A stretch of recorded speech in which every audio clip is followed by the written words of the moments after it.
West Virginia's top overall transfer portal incoming talent left off the media guide. Do some digging and find out there are 4 players that are currently needing waivers to play this year. I didn't even know about this. Let's talk about it.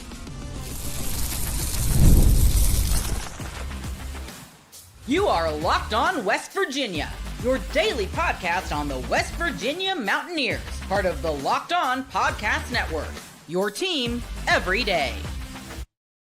What's up, guys? Welcome back in. My name is Mountaineer Paul. I am your host. Welcome back into Locked On West Virginia, baby, where we're talking West Virginia football, and it's not for a great reason this afternoon, evening, wherever you may be. Thanks for making Locked On West Virginia your first listen and for being a part of the Locked On Podcast Network. We talk about your team every single day. I have to give credit to Ear Sports over on 247 Sports. Somebody sent me a screenshot of a conversation going on there, and then I went ahead and did some digging on it from there. But basically, they were having some kind of conversation about eligibility issues, and I guess it was freaking a few people out. Somebody sent me a screenshot like, hey, is this actually happening? And I'll be honest, I guess I just missed this in the translation somewhere, or maybe because we were led to believe that some of these weren't going to be a big deal, and maybe they still won't be. We'll get to that. But on this episode, what we're going to talk about is Jamori Robinson and 3 other players are not in the media guide now, not eligible technically yet. So what does that mean and why? Well, we're going to get into that and what needs to happen for this to be cleared up. Make sure that Ear Sports get the credit for this because, I mean, while it's public knowledge, this isn't me breaking the story. This is their story, right? Like, even though it's on their message board, I feel like this is public knowledge, right? This isn't something that they've sourced and don't want to get out. Like, this has been known. For some reason, I haven't covered it, right? So I just want to make sure I'm doing right by everybody involved is all I'm saying here. So, like I said, somebody sent me a screenshot of that. So, I went over and checked it out, and that's what's happening. So, let's get to it. And if you're unsure, I'll go ahead and explain it. So, why are we talking about these waivers? There are 4 players involved, by the way, and we can talk about them all at once. We can get to them at one at a time. Really depends on, what you guys want. I guess we can just do them all at once really quick, and then we'll just go over it one by one. Jamori Robinson, actually, these are all 4 probably starter caliber players. Jeffrey Wymer, Jamori Robinson, Ty Edwards, and Justin Harrington are all in a similar situation. So what we're going to do is we're going to go over why they're in this situation and what it means and why they're trying for this eligibility. And it might actually shed some light on why we maybe get a guy like Jamori Robinson, right? Anyway, so the Diego Pavia case, I think is, probably one of these things that got a lot of publicity when it happened. It's kind of died off because most of the waivers have been taken care of that are major. Well, we have 4 major ones here. Every single one of these guys, if you told me they were an all Big 12 player, I wouldn't be shocked, right? If you told me they had a great year, I wouldn't be shocked, right? If you told me Jamori Robinson was the defensive player of the year in the conference, I wouldn't be shocked. That's how good he is. So to say that this is a big deal for West Virginia is a complete and total understatement. The Diego Pavia case, obviously we know all about. He sued the NCAA because he played JUCO before New Mexico State and Vandy last year. So JUCO years typically count against NCAA eligibility, limiting athletes to only 4 seasons within a 5-year clock. Pavia sued the NCAA, arguing that basically JUCO shouldn't count because they restrict NIL. You can't make any money while you're doing it. And it's like, I was good enough all along just because they didn't see it. I shouldn't be punished for it, right? Basically, it's probably like how a lot of people feel. So they're saying it violates antitrust laws. So in 2024, a federal judge in Tennessee granted Pavia an injunction to play in 2025. So obviously, similarly with the Raekwon Battle situation, the NCAA issued a blanket waiver for 2025 and 2026 that allows athletes to compete at non-NCAA schools like JUCO and NAIA. Basically, if you competed at these places, it would not exhaust your eligibility for after 24. It won't exhaust your eligibility for 24, 25, right? Basically, that didn't count. So the waiver lets these athletes play an extra year basically in 25 and 26 if the JUCO years limit your eligibility, NCAA eligibility. Why that matters for us is because we have 4 players who have JUCO backgrounds and have had, to say the least, complex paths with COVID years, red shirts, transfers, and everything in between, unfortunately. And so the absence from the media guide is because this hasn't been cleared up yet, right? So people are putting 2 and 2 together. Obviously, it would make sense. Like if Jamori Robinson's not in the guide, people are going to take notice. So obviously, the NCAA's appeal of the Pavia ruling and slow waiver process creates some uncertainty, I think, for a lot of people and players. So here's the thing. We'll go through them one by one, and we'll talk about them in different ways. And then once we get to the next segment, we'll talk about the impact if this guy doesn't get, if we don't get this guy, if we don't get that guy, and we'll kind of we'll put a rating on, which is what. So Jamori Robinson, here's his career path. 2019 Dodge City Community College. He played there at JUCO. In 2020, Monroe Community College, their season was canceled, but technically counted against his eligibility at the time. 2021 in UTSA, he played in 4 games and redshirted. 2022, he redshirted his freshman year and he played the full season. He was a redshirt freshman and played the full season in 2022. In 2023, he was a redshirt sophomore and played that full year. 2024, a redshirt junior, played a full season, 43 tackles, 17 tackles for loss, 10.5 sacks. We know that. And now here we are in 2025. He's seeking a redshirt to play as a redshirt senior because remember, 2019, 2020, 2021, 2022, 2023, 2024, 2025. That's 7 years. Due to the NC, so now the reason you've got some of these older guys playing this year is because guys can go back to 2020 or 19 and say, oh, okay, so you gave Pavia a waiver on a year. That means that year shouldn't have counted for me, right? Or whatever. So they're trying to basically retroactively say this didn't count for me. I should have a year, right? So why he should be eligible for the waiver is the 2019 JUCO season doesn't count towards NCAA eligibility under the Pavia ruling. His 2020 COVID canceled season shouldn't count because that should be a free year. 2021, he redshirted, preserving a season. 2022, between 2024, he used 3 NCAA seasons. So the clock started in 2021 to 2025. 2024 and 2025 should technically be his last season if 2019 JUCO is granted. It's pretty freaking hectic, isn't it? Obviously, the Pavia waiver grants him a 2025-2026. It should. So he should get the 6th year.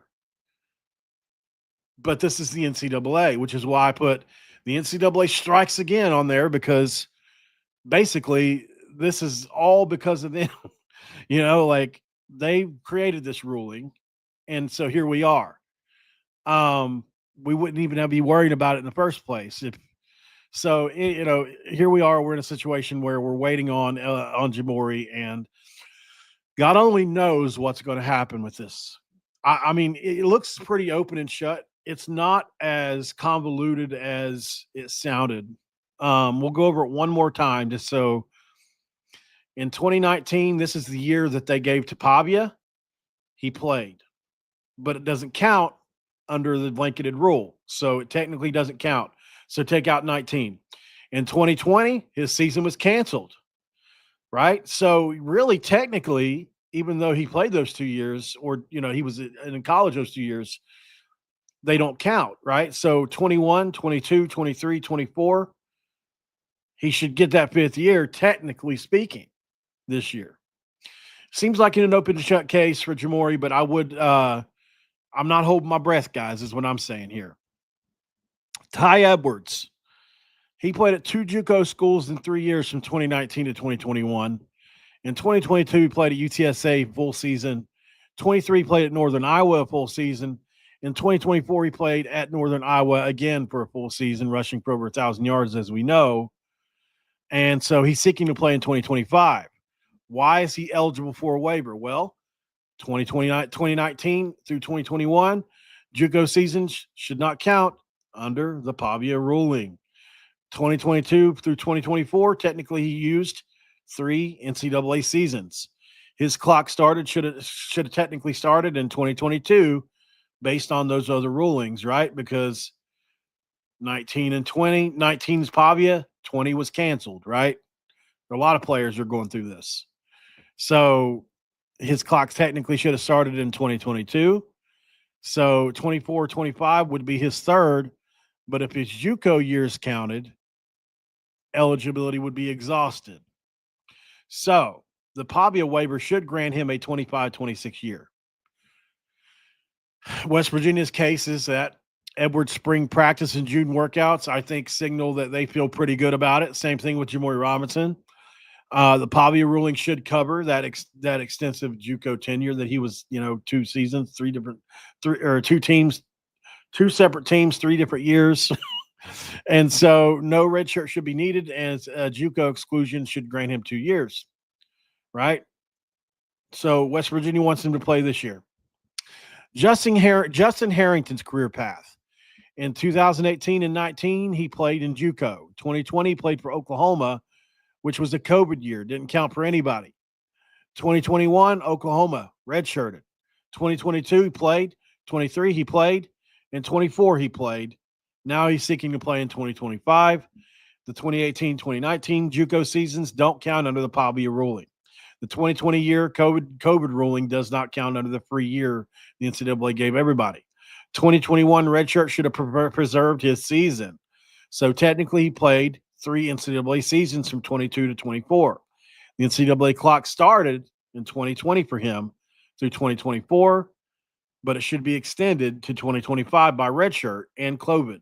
So 2024, 2025 should be technically his 4th season, considering that the 2018-19 JUCO year does not count. Thank you. Right? So the Pavia waiver basically grants him to be eligible for 25-26, excluding 2018-2019. So there we go with that. Because his 2020 year, by the way, was a redshirt year. So it's either or, right? Jeffrey Wymer. Here's his career path. His whining is another winding path. 2018 to 2020, he was a JUCO player 3 years. 2021, he played in UNLV. 2022, he played at UNLV. 2023, he played at Idaho State. 2024, he played at Idaho State. And now in 2025, he's seeking to play pending clearance.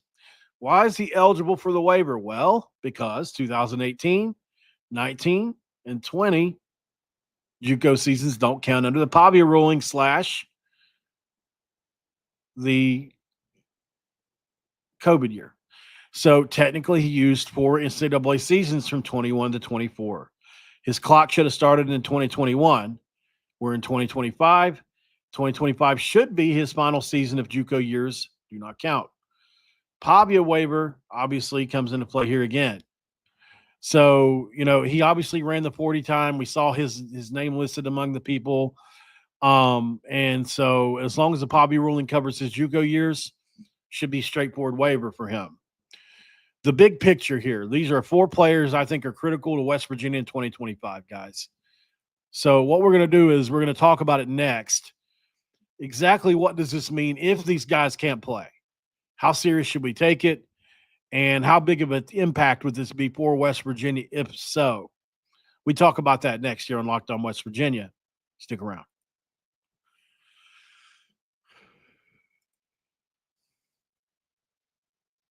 And this episode of Locked On West Virginia is back. Thank you guys for joining in.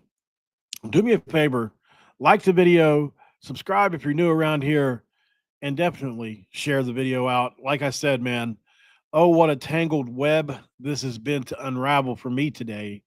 As the screenshot was sent over to me, I sat down right as soon as I got off the last video. Somebody said, "Hey, why isn't Jimmori on the guide?" And I said, obviously, I started going and looking around, and then I come across the Ear Sports thing, uh, which is because they said this. They sent me a screenshot that had something that they had said in it. So I went and did my checking, and absolutely, here we are. Um, it's always us. That's right, John. It seems like it's always us. I know. I know that was a really, it's not exactly great TV, right? Me sitting there trying to explain all this, but it's very confusing. At the end of the day, almost everybody that if they played in 20 now because of the Pavia waiver, if they played in the 2018-19 season, that doesn't count. And then if you played the COVID season, if you didn't redshirt, that shouldn't count. And although that only impacts a certain number of people, and that's the only part I'm confused about. Is I think the COVID waiver only extends to this past year, right? I think, like if you were eligible up until 2024, I think. So there's like a couple things that I'm just not 100% sure about. That's the part of this that I'm not grasping 100%. I need somebody that has a better grasp on it to explain it to me. But I know a few of those guys fall within line of that. I think Jamori might be just outside it, and that's one of the ones that obviously he would be by far the biggest loss, considering here's our number one portal get. And what would suck there is we would get the money back, but where would we spend it, right? Like who would we even get? So let's just hope it works out. Thank you, Mike, for liking and sharing. Okay, so if you're on X, please repost this if you're watching, which it says like 120 of you are, if you don't care. Okay, so let's go down the list and talk about my risk assessment for these guys. Why do I think it's risky? What is my risk assessment rating out of 10, that kind of thing. So we'll start with Jamori Robinson. He's the crown jewel of our transfer portal class. Obviously, his 10.5 sacks and 17 tackles for loss would be irreplaceable this upcoming season. His 6-year career path and potential 2021 redshirt scrutiny, where he played 4 games, make his waiver vulnerable, in my opinion. CBS Sports has reported that his 6-year players like him face denials. So I forgot I wrote that down. But yeah, so 6-year players like him have faced denials. So obviously he's probably in appeal mode here. So this would obviously be a huge loss for us, and I consider this a 7 out of 10 risk. I really think that there's a real shot we may not get this one, but I don't know anything, right? I'm just basing it off of the fact that he's on a 6-year track here. If he was on a 5-year track, it would be different. But so Ty Edwards, obviously he's got a ton of potential, but we have other running backs in the room, so I think that softens the blow. I'm not panicked, and he falls within. He's not a 6-year guy; he's a 5th-year guy, I believe. Same thing with Justin Harrington, but he's got a 7-year career path from 18 to 25. He had a weird 2021 true freshman because of everything that happened with that on his true freshman season. So the NCAA might question his redshirt or JUCO years, and he was also injured at one point in time. So, Israel Boys, Derek Carter, guys like that could definitely make this more manageable. But man, if he he's one of the guys that if he plays up to his potential could be one of the best players on the team. So Jeff Wymer, I think, he's had a 7-year career path from 2018 to 25. He's also not fully cleared, and he's the one person that I knew about coming into this offseason. But you got Jaden Bray, you got Cam Vaughn, you obviously have Man Singleton in the room, and Like there are other, he's obviously, I think he has potential. Like if you look at the numbers for Wymer, he caught 47 first downs last year, 47 first down catches. So like he is a machine when it comes to that. And I do believe he would start. So, for me, it's a big loss, but it's not a big hit to the room because I think there are other guys in there that could step up. So my overall vibe is this feels like a high stakes poker game. Really, the NCAA is holding the cards, and we are looking at them. Basically, like the royal flush is Jamori Robinson. If they've got it, we're done. His absence would sting, man. It'd be like that Houston game or like a season-ending field goal or something. Like it'd be a big loss, the biggest loss. I really think he is so key to our upcoming season, pass rush wise. So, especially with him bookending with Eddie Kelly and Braden Siders and the kid that we got out of Incarnate Word. So, there's a ton of worry from me on this. So here's what we're going to do. We're going to go to break one more time and let's watch some tape. Let's get excited about these players and then worry about them at the same time. We'll be right back. It's Locked On West Virginia.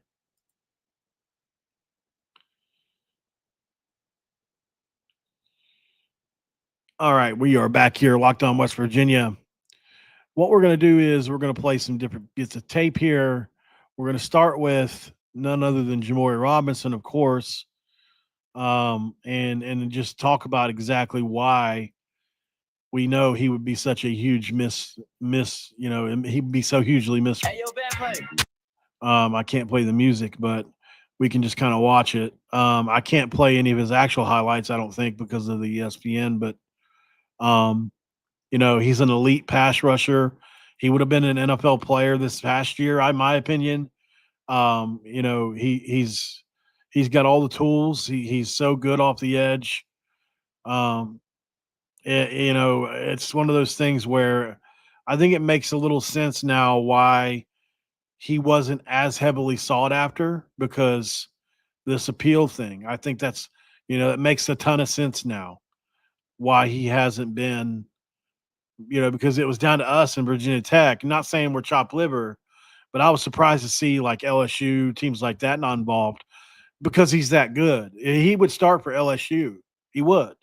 Like when I say we don't like this is a Bruce Irvin-esque pass rusher. So we don't get guys like this very often. So, it's definitely one of them things where I worry, man. I want to see this happen. I want to see this go down. I want to see him succeed in the West Virginia. Guy, 6'5". Like you can hear what guys say about him. But he looks like an NFL guy. 6'5", 250, has good pass rushing skills. And that's the thing. He's 6'5", 250. He's an elite pass rusher. You see it every time. Like when you watch him, when you evaluate him coming off the edge, it's stupid. He destroys cats. It's not even close, as you can see here. Just dominance as he comes off the edge, man. We need it. We need it. And I just hoping to God, like of all the four, this is the one we need the most. So we just got to pray that it happens for us. But as far as the player goes, he can do it all. As far as when it comes to on the edge, he's an extremely good athlete. He can run. He swats at balls. He causes fumbles. He bull rushes. He transfers speed to power. He don't care to talk crap about it in the midst of it. Like he knows he's good. I could go on and on and on about it. He's in my opinion, like I said multiple times already, I think he comes in and he's the best pass rusher in the Big 12. And it's all depending on if he gets to come be a West Virginia Mountaineer, I would be so proud to have him up on our wall of fame someday. So God forbid he would get injured or something, but like as long as he was healthy, I think that would happen in just this one year. I think he would have that big of an impact. So Jamori Robinson, man, let's just, I didn't even think this was a possibility before today. And now here we are looking at this like a potential dream, like it could never happen. So we'll just have to keep our eyes on it, guys. But yeah, I'm definitely disappointed. Never would have thought that we'd be in this situation. But here we are, so definitely keep our eyes on it. Let's go to the next guy. And equally, in some ways, I think he has a chance to make as big of impact as anybody on the list, and that's Ty Edwards, man. I consider him to be one of the wild cards to this year for multiple reasons. I think you look at him as a 6'3", 6'2", 6'3", 240-pound guy that touches 4'5", 4'6" on the gun. He's a step faster than C.J. Donaldson. He runs with just as much power, and his top-end speed is elite. He runs 21 miles an hour at top-end speed at 240 pounds. Good luck finding a guy like that. This is Brandon Jacobs reborn, and he's got shifty movements. You see it on the very first play.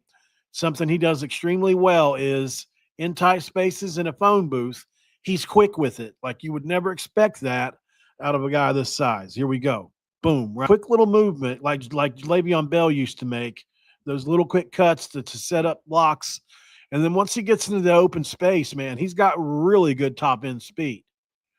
So, the line of scrimmage. It's one of those things like Edwards where back in. I He gets think the carry left side. On this play, he hits 21 miles an hour. I've seen this play a billion times now. So just to let you know, like he's got elite speed for his size. Ty Edwards back in. He gets the carry left side, wide open lane, using his speed, the stiff arm at the 30, and he is gone. Ty 6'3", 240-pound guy should not be able to do that, but he can. And here he is as a receiver. Could you play him at tight end? Could you flex him out? I think you could. And then you're not even talking about it from a power perspective. I just think that this is one of those dudes that, look at that cut.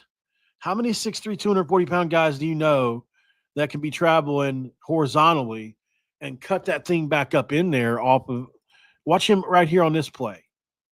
So he starts moving left to right, and then as the guy fills gap, he cuts it back up in there. Guys his size aren't supposed to be able to do this right here. Boom, cut it back up in there. Look at number 10. Seriously, this is insane to me to watch this. Watch number 10 right here. Watch his ankles get completely obliterated on this play.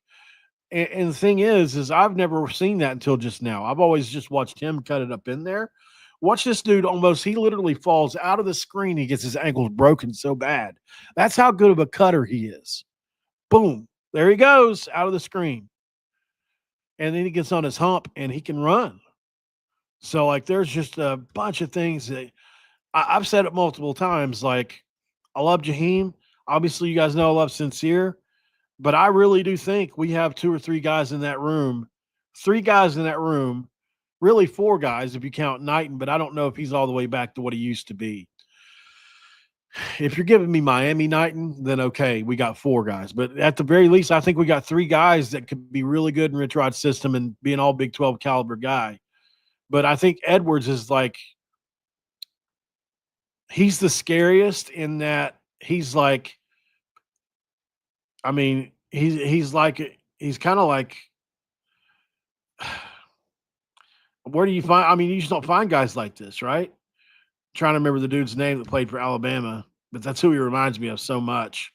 Not Derrick Henry, the other one that plays for Pittsburgh right now. Look at that speed up the sideline right there. This dude can flat out fly. That's elite speed. It shocks me to see every time I see him do that.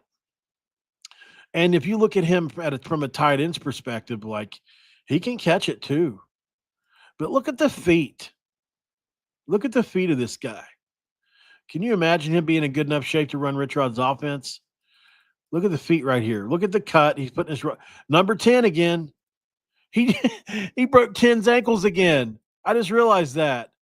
Watch him cut it back up in here. Watch number 10 go flying again. But 10 couldn't do anything all day with him.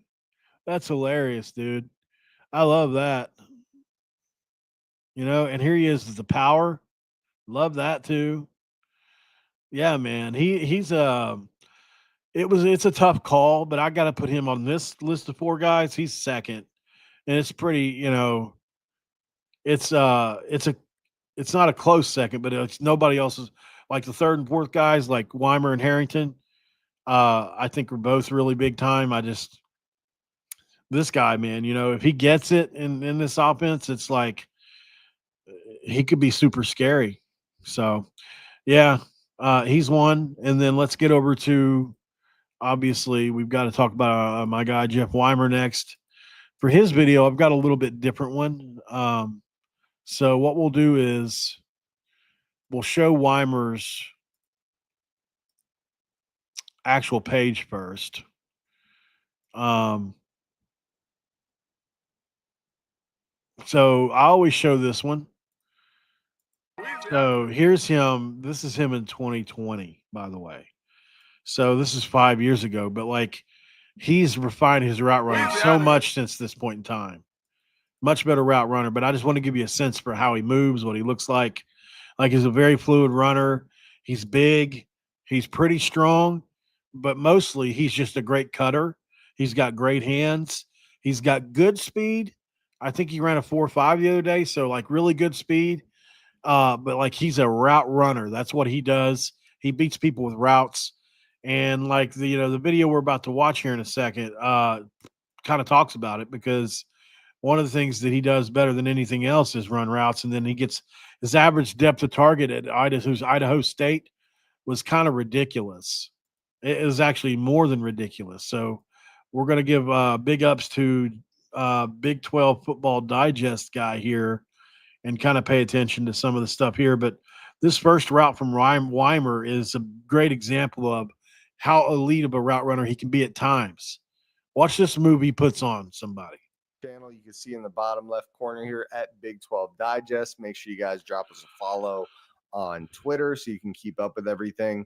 Also, it's hard to keep up sometimes when all these guys are committing. So make sure if you do see a player, we're watching some highlights. These are just some practice highlights of Jeff Wymer, but just to give you an idea, he's going to be the wide receiver in these clips. I think we'll see some pretty nasty route running here, pretty impressive stuff. Let's take a look here.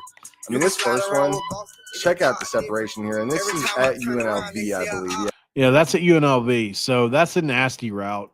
It's actually more than nasty. It's disgusting. Like, this is not a power 4, but this is a Division I corner, and he abuses him right here with this route. Stuff. Let's take a look here. I mean, this first one, check out the separation here, and this is at UNLV, I believe. Yes. I'll have to pause that music before I get hemmed up with it. And then it's such a good move too. It's just a really one, but I mean, you could see why he gets so much separation on his stuff. And there it is again. That's a great angle of it. Same play, different angle, right? You can see how quick he is on the 1-2 of it. Oh, I've already missed it. Here it is. 1-2. It's just that quick. And there he is again. Look at him get off the line and then break outwards. Like I say with Wymer all the time, I think he would be the best route runner on the team. It's not even really a competition. So first of all, it's the getting off the line, the move off the line, the little swat away. It's like it's nothing for him. Like you can see how far he's come just from that 2020 video we watched. Watch him just burst off the line, no contact made against a Division I corner, and absolutely eat his lunch to the outside. Not even close. And comes back to the ball. See what I'm saying, guys? A lot of receivers here would just keep on breaking that thing outwards that way, right? But watch what Wymer does there. He takes a step. See him right there? He's taking a step towards the ball. Let me see if I can go back just this touch here. So as he breaks outwards, most guys would flatten that thing out and try to toe the sidelines. Wymer does one better. He actually takes a step back towards the ball. You can't teach it. You can teach it, but it's not easily learned. Right there. That one or two steps back towards the ball is something that you wouldn't believe how hard it is to get kids to do sometimes. Just a disgusting route, completely turned him around. Look at this. Takes it up, cuts back. I mean, look at the footwork. This kid. I hope we get Wymer too. Like I said, I believe he'll be a starting receiver for us at some point.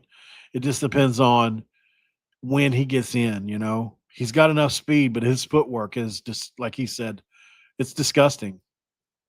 Turning guys around. I mean, he caught 75 balls for 1,200 yards last year for a reason. Whew.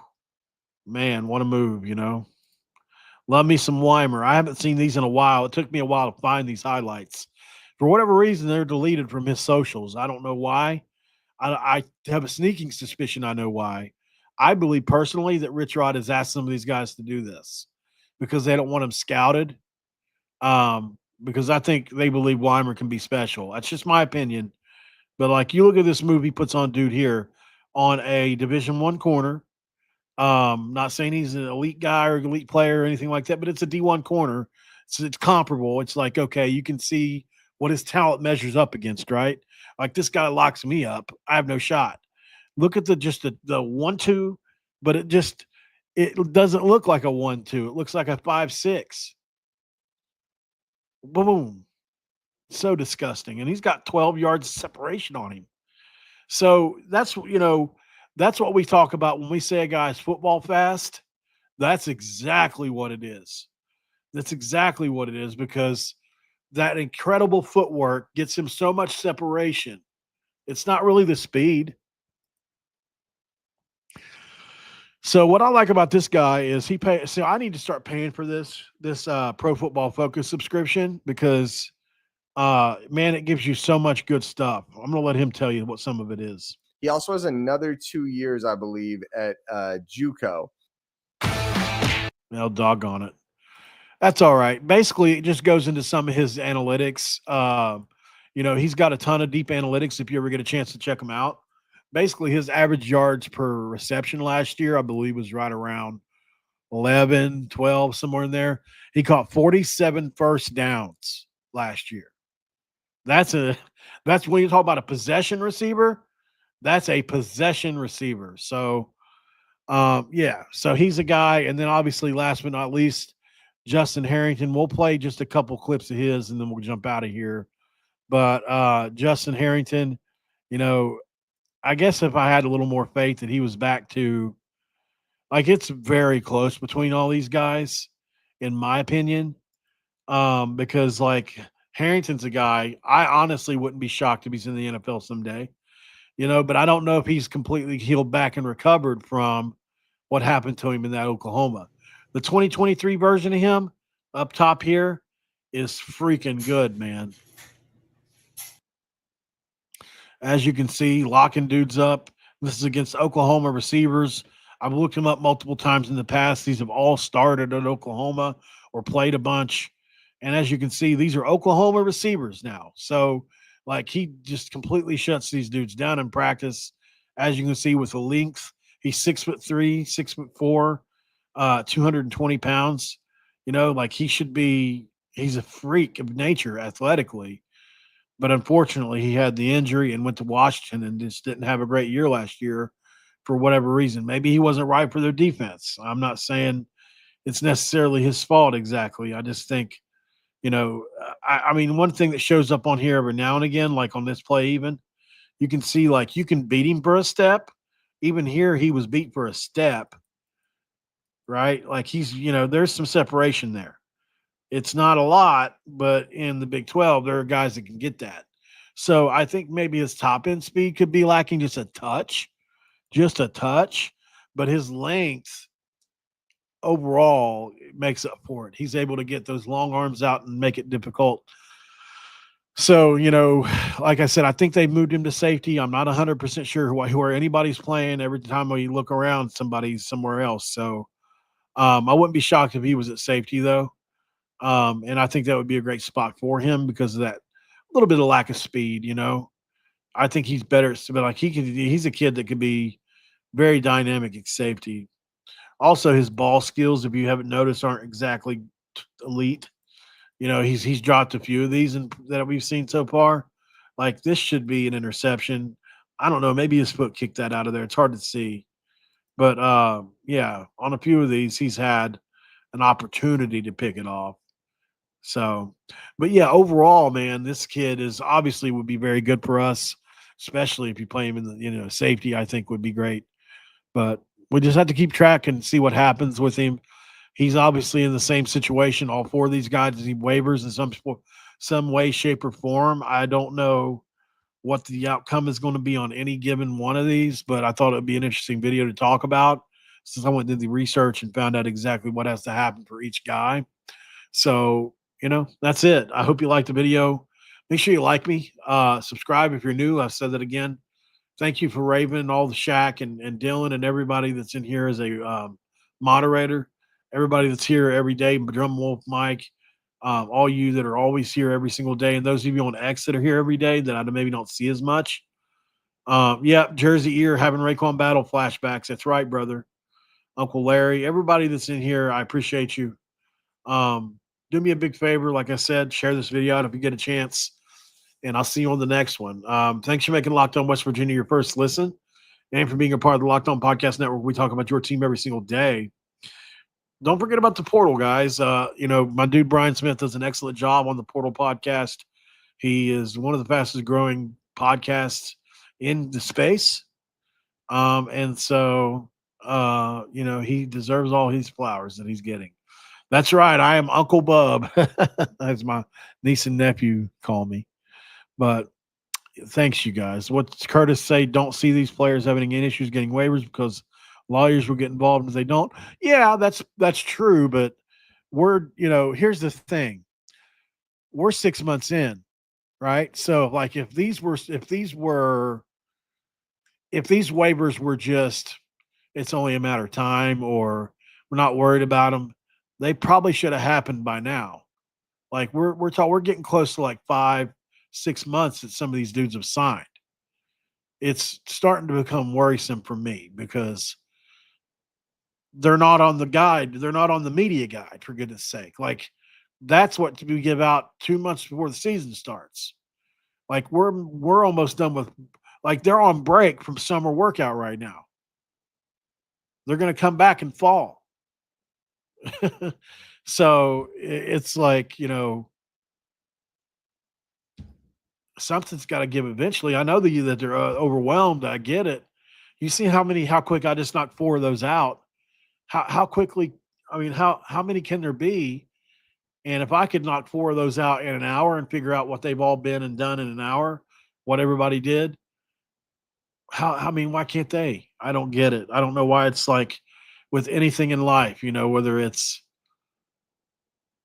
in the government or in, with the NCAA, there's so much red tape and slow process, man. So I'm sure there are reasons for that, but I just want to get our guys eligible. All right, guys, and we probably won't even hear about it when it happens. They'll just, we'll just find out one day that they're eligible to play or something. So, all right, y'all, I'm going to jump off here and make some chicken and dumplings, and I got some things to do for the trip coming up. By the way, I know a lot of you guys know I'll be going to Utah. I've told you that a few times now, but I like to mention it in each video now. Like, I'll be down there. If there's anything you want me to ask Kalani Sitake, if there's anything you want to know about BYU, if you're thinking about coming to Brigham Young, if there's a place, or if you've been down there to Provo and there's a place you suggest I should go, that's something cool I would like to do. And, we're going to try to, like I said, I'm going to make a video out of it and post it. It's not going to be like any video you've ever seen me make. So we'll see what happens. Until then, though, guys, I love you. Can't wait to see you again on the next West Virginia video, whenever that is. And I'll see you then. I'm out.